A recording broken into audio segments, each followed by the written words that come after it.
Et puis comme chaque matin, une info, une initiative positive pour nos deux départements des Pays de Savoie. C'est la bonne nouvelle, c'est avec Charlène Villemer. Bonjour Charlène. Bonjour Laurent, bonjour Anne et bonjour à tous. Alors bonne nouvelle du jour, c'est le retour des journées du patrimoine de Pays. Et oui, c'est la 27e édition et ça démarre après-demain. Ces journées, elles ont pour objectif de sensibiliser au patrimoine régional, partager les savoir-faire et les traditions.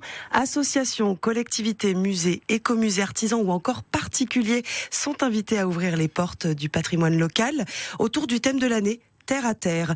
Pierre Del Porto, président du comité organisateur des Journées du patrimoine de Pays, nous explique. Cette année, donc, on revient un petit peu à une notion de patrimoine et de ruralité avec la terre. Alors, terre à terre, la terre, c'est aussi bien le sol.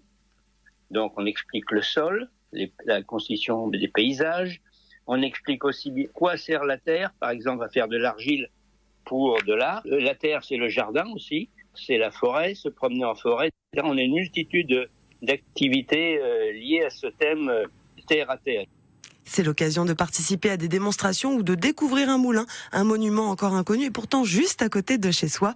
Pour plus de 900 animations en France, dont 11 en Savoie et en Haute-Savoie. À Thônes, vous allez voir de la poterie. Le Pissé, vous allez voir des démonstrations à Saint-Geniès-sur-Grier. À Montmélian, bien sûr, vous allez voir le beau musée consacré à la viticulture, mais surtout la notion de terroir.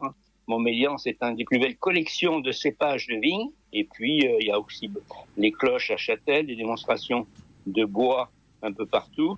11 animations en Savoie, 14 en Haute-Savoie et encore plein d'autres. Pour trouver la vôtre, c'est facile, il suffit de se rendre sur le site patrimoine-de-pays-moulin.org. Il y a une carte de France interactive, vous trouvez l'animation qui vous intéresse à côté de chez vous. Et puis pour ceux qui voudraient encore s'inscrire pour proposer une animation, c'est le dernier jour, alors profitez-en. Plus de 100 000 visiteurs participent chaque année. Merci Charlène, chaque matin une bonne nouvelle à cette heure-ci avec Charlène Villemer.